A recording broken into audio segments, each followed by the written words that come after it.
let's talk about a few fast-moving and sneaky Space Marine forward operatives, with an overview of the Phobos armor class in Warhammer 40K 10th edition.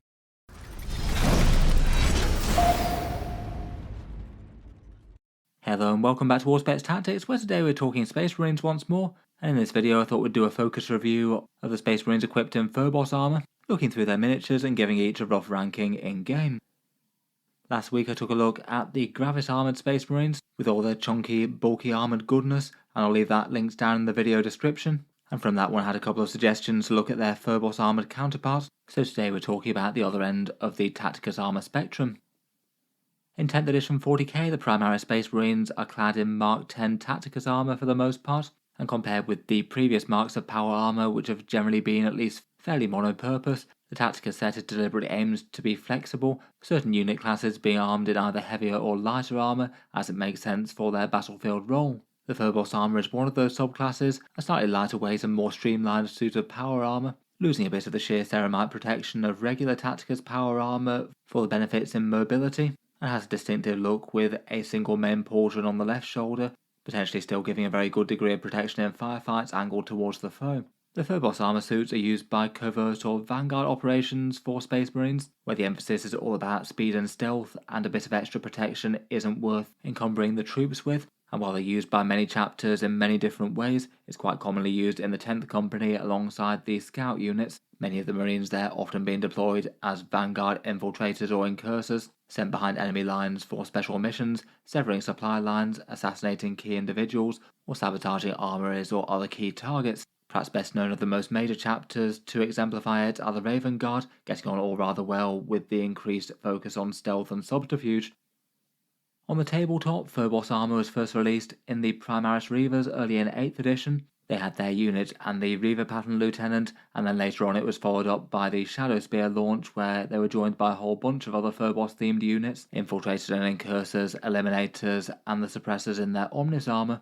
In game terms, unlike Gravis armour, it doesn't alter the stats of the standard Space Marines. They're still toughness 4 with a 3+ save and 2 wounds. I guess it's not quite as significantly less durable compared with Carapace armour, and rather than giving them any sort of stat line boost, the interpretation of it in 10th edition seems to have been to give them special deployment rules of one sort or another. All the Phobos equipped units can either scout or infiltrate, maybe representing their ability to get them into troublesome positions for the enemy army. I did see it suggested on a previous video that maybe they should have given them something like a 7-inch movement stat and worse defense perhaps. I guess that could have made them feel a bit different, though I still feel like it's kind of bulky plate where a 3+ save feels appropriate for it. Otherwise in their range they've got really quite good character support, 1 captain, 3 flavours of lieutenant, a librarian and Kayvaan Shrike, and in game they get a little bit of extra support from the Vanguard Spearhead, the detachment that you'd expect them to be strongest in. But compared with at least some keyword-themed attachments out there, the Phobos emphasis is kind of light here. They can double up on a stratagem that allows them to return to reserves and do an auto 6 inches reactive move to enemy charges, both of which are quite good moves, but also work just fine on the lesser versions, on bigger, more threatening squads that deal a ton of damage. I think it still makes sense to have some along, though it often does in 40k, and it doesn't really seem to have been enough to really make you want to use them as a full detachment outside of lore and theme purposes. The biggest problem with trying to make a full Phobos army work in 40k is they really don't have a single particularly efficient unit for taking down enemy tanks or monsters. Lasfusils, Suppressors and Invictor autocannons are all kind of mid-strength, and the Invictor just isn't all round strong enough to be relied on to handle tanks in melee. If you know you're not going to be fighting enemy tanks or Terminator equivalents though, a heavy focus on Phobos can do pretty well still.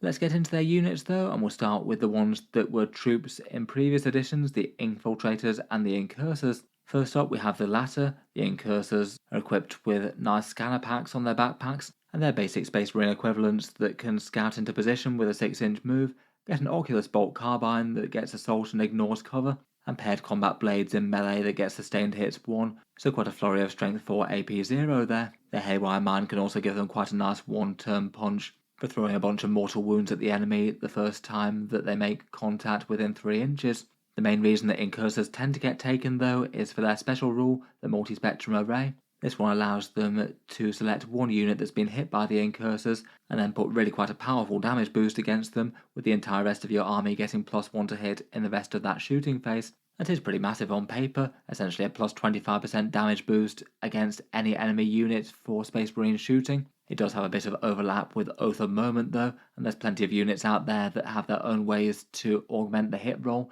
whether it's heavy weapons or inbuilt rerolls like the Ballistas Dreadnought. As a result, they often tend to get taken in kind of low numbers, maybe just one unit of 5 of them in a ranged focus Space Marine army. I have occasionally seen people using them in other ways. One of the Marine lists that won a Pariah Nexus tournament used a unit of 5 of them mounted in an Impulsor, giving you a scouting transport with a whole flurry of bolt shots. In any case, definitely not auto-include, but usable enough. I think they're rarely going to be a particularly bad choice if you've got a fair bit of shooting. I've rated them a 7.5 out of 10 here. For their counterparts though, the Infiltrators are staples in the vast majority of Space Marine lists at the moment. Pretty godly home field and deployment zone securing troops that a lot of factions wish they had access to. For the 20 points per model, they don't do a whole load on a per miniature basis. They're Space Marines with a 6+ feel no pain from their Helix Gauntlet.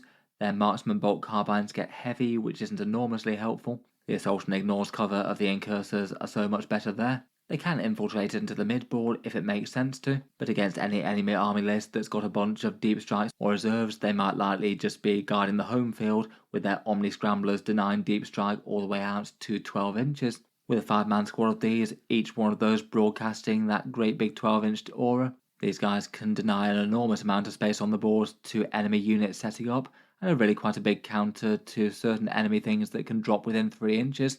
Say enemy Inceptors, Chaos Demons, certain Genestealer cult armies, and a good few more. Against those kind of armies, they're absolutely worth it at being able just to shot down a whole bunch of enemy options. Really nice to know that they can't deep strike within 12 inches of your home field and potentially get charges off to take it off you. And even if they're not worried about that, then you can just infiltrate them onto the mid-board. Having 6+ feel no pains and the smoke keywords, they can be fairly sturdy, and you're still getting a lot of value out of them. I've given them a big 9.5 out of 10. Again, they're often in a unit where people just take one set of 5 of them for that great special rule, maybe a couple of lists stretching out to 2 units. If you are looking to pick up any Phobos goodness or other Space Marine units to add to an army, I'd just like to give a quick shout out to the channel's discount retailers, links down in the video description below. They can save a fair bit of money versus buying Warhammer kits versus buying through Games Workshop, somewhere between 10 and 20% off. And the ones I've got linked down in the video description cover the UK, Australia, Canada, the USA and Germany. There's plenty of other great examples of discount retailers out there as well. If you are after new plastic kits, they're usually the first place that I tend to go to, and the specific ones linked in the video description help to support the channel as well and keep videos like this coming. A big thank you to any of you guys who are using them when you do happen to pick stuff up. Next up, we've got the much neglected original Phobos unit in the Reivers squad, 85 points per 5 of them, and it really is impressive that Games Workshop have managed to keep these quite as consistently weak as they have done over the course of 3 editions. Their focus on morale shenanigans and being locked to anti-infantry weapons only seem to have really not done them favours. Like the Incursors, the Reivers squad has a regular Space Marine profile with a Scout 6 inches special rule. You get to choose either grapnel launchers to ignore vertical distance when you're moving through terrain, or a grav shoot for deep strike if you'd like to. They either get bolt carbines for a bolt style profile with precision, or a special issue pistol with AP -1 and then a bunch of precision attacks in melee with their combat knives. Again, the combat knives are strength 4 AP 0 though, and precision only helps you so much if a bunch of characters with a 3+ or 2+ save are just going to shrug most of that off. Otherwise, they've got their Terror Troops things. At the start of the fight phase, enemies within engagement range have to test Battle Shock, comboing with their aura of -1 to the test as well. Not nothing, and it occasionally could disrupt stratagems or end of your turn scoring, but a lot of the time Battle Shock in the fight phase can be a bit on the meaningless side. Overall, for all their rules, it's just really hard to think of a battlefield role that you couldn't argue that another flavour of Space Marine does far better, or you're better having more direct damage. I feel like the Deep Strike niche could be a thing for them, but while Jump Intercessors are only 80 points and massively more threatening, I feel like they're unlikely to get taken for that. They can have some interesting combos with a Phobos Lieutenant, maybe weirdly enough in the First Company Task Force, with that one's ability to actually cause casualties from morale. But even if you build for that, it's not really a particularly reliable strategy, and the detachment itself is considered weak too. Basically, these guys either need a points cut, better special rules, or better damage, one of the 3. At present, I've given them a 4 out of 10. Next up, we've got the Space Wolves unique version of the Reivers, the Hounds of Morkai. They're essentially Reivers that's locked to the combat knife and bolt pistol loadouts. They take grapnel launchers and can't take grav shoots, but then pick up a bunch of other special rules in place of their terror troops, their weapons get significantly improved in terms of threat by getting anti-psyker 4+ and devastating wounds. The devastating wounds alone definitely helps them chip away a bunch more damage than the regular Reaver squad would do, and they do become genuinely very threatening against psykers with the combo of those two. They're a little bit tougher with a 6+ invulnerable save that goes up to a 4+ against psychic attacks, and they hand out Battle Shock instead in the shooting phase, with a -1 to the test against psykers and a chance to debuff their damage. I feel like just having a little bit more threat and having the Battle Shock test a bit more targeted are both really quite good things. Losing Deep Strike as an option isn't the best in the world. I still feel like overall they're going to not feel particularly great for the points unless you actually happen to know that you're playing psykers. Maybe a unit that's a little bit hard to balance. I'd generally say not super interesting against the general field in 40k, as they might not have any psykers to hunt. But if you did know that your opponent's taking psykers, they're incredibly nasty. Though I guess if you're playing Thousand Suns or Grey Knights, turning up with 30 Hounds of Morkai might feel just a little bit on the list tailoring side of things. I'll give them a 6 out of 10 for general purpose use, great in certain matchups, but I've not seen very many Space Wolf players actually using them in competitive lists. Next up, we've got some Camo Cloak Snipers in the Eliminator squad, 85 points per 3 of them now. It was kind of surprising that they increased by a few points last update. I wasn't too sure as to the motivation for that, unless it was to somehow counterbalance one of their transport tricks with an impulsor that I believe is now fixed. In any case, these guys are fairly high investment Phobos, still with the same basic Space Marine profile, though they do get stealth at range for a little bit more toughness, and they either get damage 3 bolt sniper rifles, a las fusel with a single shot at strength 9 AP3 and damage D6, and the sergeant can also take an instigator bolt carbine, which gives them some seriously cool movement options, essentially trading off a bit of damage for the squad to be able to move, shoot, move. Really powerful to be able to pop out of cover, take some pot shots and hide again, or perhaps more likely just gain sheer speed across the battlefield, being able to move from cover to cover a little bit easier, or get into the right places to do objectives. If they can stay static, they get devastating wounds via their Mark the Target ability, which is okay I guess, but given that you only get 3 shots on the target at maximum, the majority of shooting phases this one's going to have no effect at all. I feel like if these guys were the only Space Marine unit with the Infiltrator keyword, they would probably get taken in competitive lists. However, at the moment, you can get a Scout Squad for 65 points that's tougher because you get more models and they're cheaper, and also isn't significantly behind in terms of damage output as well, given more models with small arms plus a missile launcher. Between them and Infiltrators, which already are a pretty interesting unit that again have that keyword, Eliminators just kind of rarely get taken, even if they do either have pretty cool damage output or that interesting move, shoot, move ability. I feel like if you did want to make them work in the infiltrate role, they're fine enough. I've given them a 7 out of 10 here, and it could maybe be extra fun for certain detachments out there. Anvil Siege Force could get those weapons a +1 to wound, though even with that I wouldn't say that they're damage powerhouses or anything. Next up, for 85 points, we have the Suppressor Squad. Not really technically a Phobos armed unit, but given that they're Omnis armor, which is a sort of weird fusion of both Gravis and Phobos, and in the lore they're often deployed to provide fire support to Vanguard Space Marines, I thought it made sense to include them. They are also in that Vanguard Task Force box set.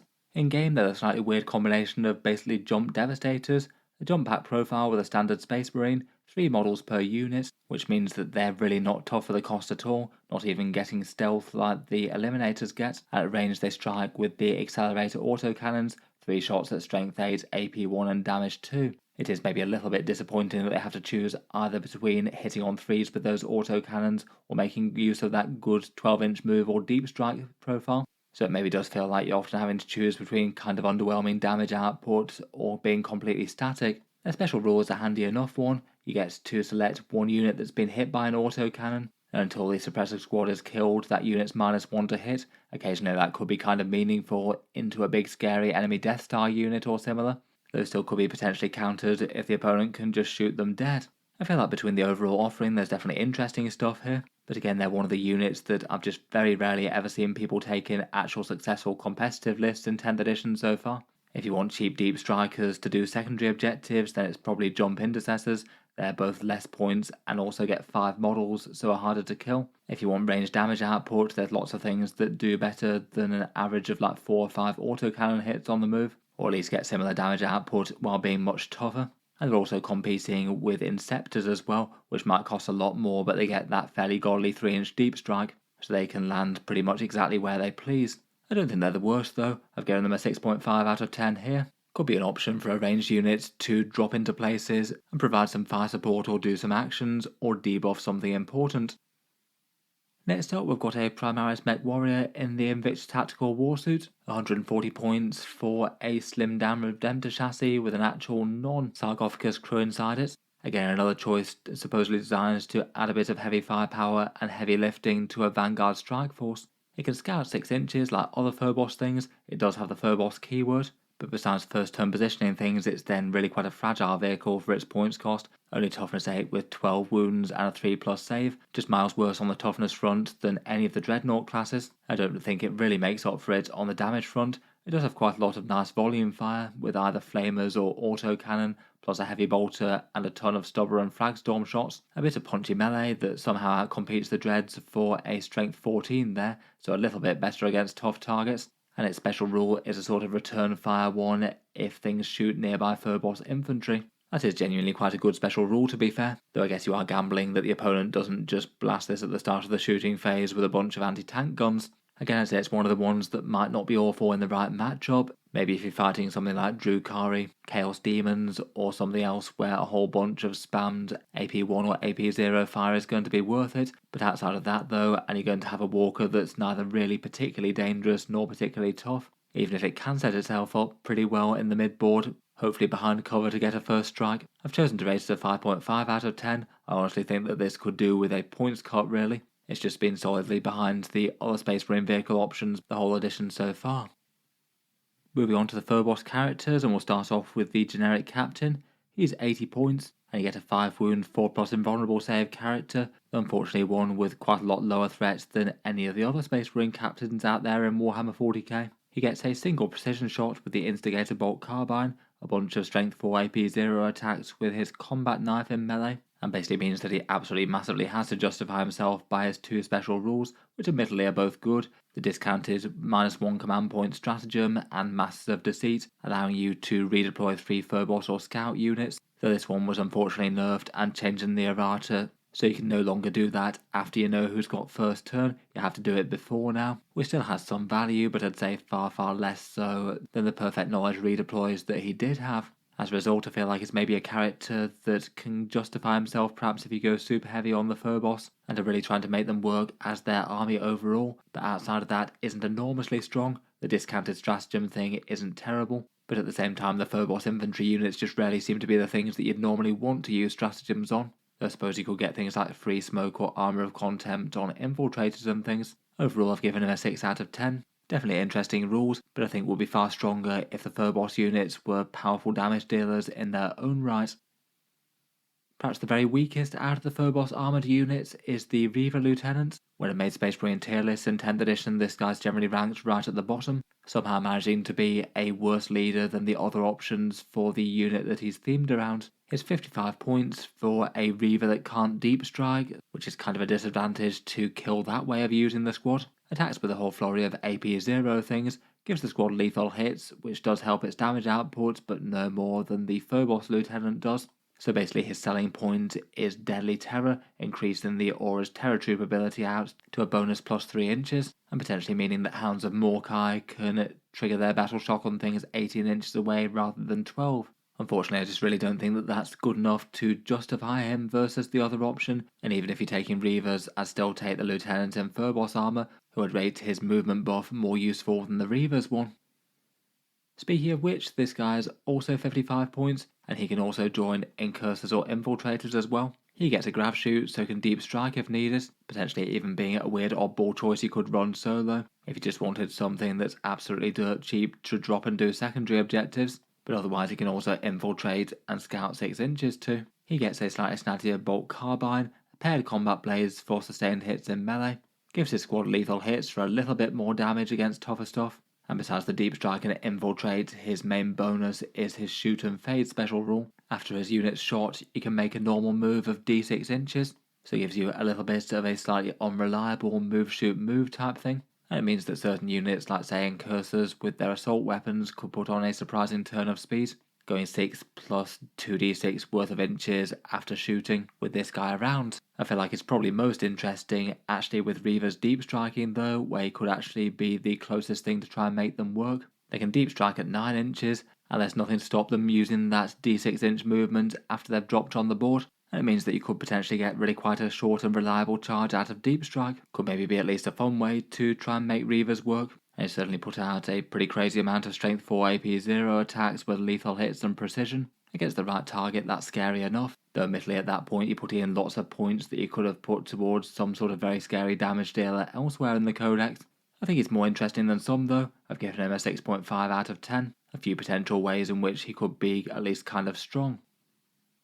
Perhaps the real hero of the Phobos Lieutenants though is the new Tyrannid hunting one with the combi weapon. The only native Space Marine lone operative that isn't conditional about other things. The guy from the Leviathan box set is a pretty tough and sturdy survivalist. 4 wounds with stealth and a 5+ feel no pain. Lone operative protection so he can't be shot at greater than 12-inch range, and an interesting reactive movement sort of special rule. When the enemy moves within 9 inches of him, he gets to make a normal move. If you keep him near terrain, then it means he can often just walk to the other side of the ruin, so that if they're positioned to shoot him they wouldn't be able to, and he could even just walk away from charges as well.